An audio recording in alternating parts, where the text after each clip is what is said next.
Lepo pozdravljeni v Ekspres debati, to je moja prva Ekspres debata, to je debata, ki je ekspresna, kjer ne dolgo vezimo, tudi če dolgo vezimo, zrežemo ven, tako da ne bomo predolgi, bomo pa zabavni. Martina, lepo pozdravljena. Ja, hvala lepa, pozdravljen. To je Ekspres debata, hvala lepa.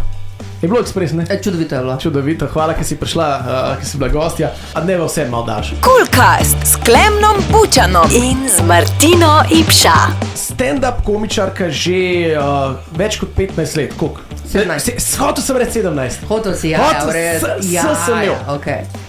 Sem imel, ja. Sem imel, zato ker sem jaz 16 pa pol zdaj. Daj mi povej, kako je bilo prvič. Naporno. Nisem imela pojma, kaj delam. Jaz sem imela en open mic, na katerega sem pozabila. Potem pa 2 leti pozneje, in je rekel, nisem te videla na enem open micu. In sem bila pripričana, da ne. Še 6 let pozneje, pa sem samo res imela. Veš, kako je bilo slabo, da sem kar... Zbrisala spomina. Ja, gotovo, konec je bilo. Prav zbrisala sem spomina, rekla sem, ne obstaja. Glavnem, si Štajerka, se ljudi po naglasu. Ja, ne vem, če so poslušalci in gledalci opazili, ampak ja. Da, bomo povedali. No, veš, dobro, hvala lepa. Širimo naš sklop poslušalcev, sicer nas vleče bolj v srednji Sloveniji, preko DAB pa interneta nas pa lahko poslušam. Ja. Vas poslušam redno v avtu, res. Imaš DAB? Imam. Ljudje bi te tako opisali, ne? Če bi jim vprašal poprečnega človeka, kdo je Martina Ipša, bi rekel, to je ona Štajerka, ima močnejše postave z irokezo. Res je. Ja, daj povej mi, kako je prišlo do tega. Jedla sem ful. To je bilo, kaj se tiče samega tega močnejšega dela, čeprav lahko rečemo tudi debela, v redu je. Močnejša nisem že nekaj let. Imela sem obdobje, ko sem bila močnejša, ko sem še trenirala košarko, sem bila že močnejša, zdaj sem že debela.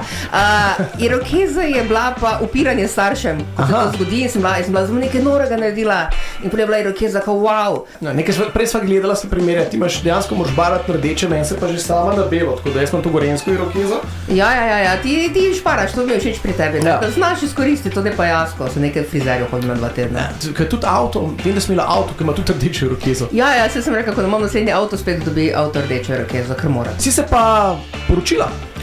Prav radno si se poročila? Prav radno sem se poročila, ja. Ja. Res je. Žensko? Tako pravi ona, da je. Koliko se še spomnim, trdi, da je. Z njo sem že toliko časa, koliko delam stand-up, zato smo že tako dolgo skupaj, ker moram nehati delati stand-up, ko nehamo. Ker ona je tvoja menedžer. Ja, in potem pač nimam več dela. Vezali smo poslovno in osebno, tako da več sploh ne vem, ali je šefica ali ni, ampak v vsakem primeru ima rada, da je šefica. Kličem tako in drugače, tako da ni problema. Ampak imata kaj to profesionalno urejeno, mislim, nimata zamer, če se poslovno skregata, potem to, ki zapreta službo dol, pa je osebno življenje, a nosta službo domov. Nažalost se služba tudi prinese domov, kar ni dobro, ampak bolj iz tega, če se kaj slabega zgodi, kaj se v vsakem poslu lahko, potem smo obe nekako prizadete od tega. In potem je težko, ker lažje, če se enemu nekaj slabega v službi zgodi, pride k partnerju, se potoži in ga on to lažje, tako pa se obe jočemo. Dobro, bom vprašal, kako je biti poročen žensko. Jaz vem, kako je biti žensko, ampak če sta 2, jaz vem pri nas, kaj PMS, to je groza. To je samo enkrat na mesec. Imate videti, da to že sinhronizirano? Nisem nama sinhronizirala, tako da ne vem, zakaj nama ne. Moja imam že s prodajalkami v trgovini, pa v pekarni sinhronizirano svojo, pa ne. Ampak ja, 2-krat ima PMS v mesecu, kar je zelo slabo. Ja. Tako da imamo mogoče 10 dobrih dni na mesec. Zdaj, če gledamo samo tvoje solo predstave, imela si tudi sodelovanje z drugimi, ampak samo tvoje solo predstave v teh, koliko je potem 17 minus 2, 15 letih, ko redno delaš, ne? Koliko si imela solo, da si sama noter? Razmišljam 5 ali 6, pol pa sem še imela vse druge sodelovanja, pa vse druge, pa v hrvaškem jeziku sem napisala posebej predstavo, ki ne štejem v to. Coolcast s Klemnom Bučanom in z Martino Ipša. Vsi so nori razen nas. Res je. Ja. Odkot naslov? Ko nekaj karkoli bereš na Facebooku, pa se ljudje kregajo, vsak zagotovo reče, vsi so nori, seveda pa noben ne misli, da je on nor. Praviš, da je to tvoja najboljša predstava? To sem takrat, ko sem napisala pravila, zdaj več nisem prepričana. Zdaj že dvomim v vse, zdaj mislim, da bom rewritala celo predstavo. Kako si trenirala zdaj ta material? Verjetno si ga kje sprobala? Ne, v tem je problem. Ne? To jaz vedno delam, jaz sem tako budala. In ta je ta pritisk, ker dejansko ne veš, kakšna bo reakcija. Pridite na predstavo Martina Ipše, še sama ne ve, če bo dobro. Res je, pridite, fajn bo. Kaj nam lahko poveš, o čem govori, razen o tem, da smo vsi nori razen nas?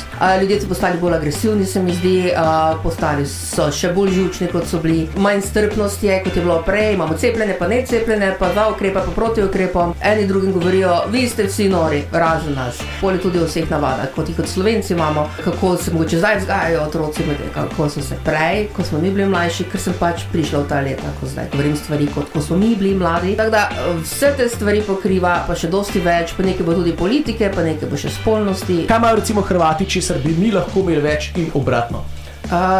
Če se imajo več mogoče tega iskrenega smeha, zdaj, če nastopaš kjerkoli dole na Hrvaškem ali pa ti si nastopal spodaj, ne, je zanimiva ena stvar, da se mogoče hitreje malo odzovejo z smehom in zatem. Tudi recimo Srbi se hitro nasmejejo, ampak jim tudi povejo, če jim kaj ni všeč. Mi smo bolj vljudni že po naravi, se meni zdi. Pri nas bojo ljudje mirno pogledali predstavo do konca, še zaploskali, sploh ni dobenega problema, ampak potem bojo doma vsem povedali, da je bilo res za nič. Ne pa nujno tebi. Medtem tam pa ti povejo direktno, tam pa veš. Pa še doma. Ja, ko si pa ti v Beogradu, pa če jim nisi cool, veš. Super, evo, Martina, upam, da bodo vsi doma povedali, da vsi so nori, razen nas, da je super. Bomo videli, bomo vprašali vse. V glavnem, Martina, veliko sreče na premieri, pridemo gledati. Hvala lepa, prosim, pridite gledati ponovitev, ki je 20. decembra. Ljubljana, 20. december, Martina Ipša, vsi so nori, razen nas. Res je. Pa boste videli, če so res vsi razen vas.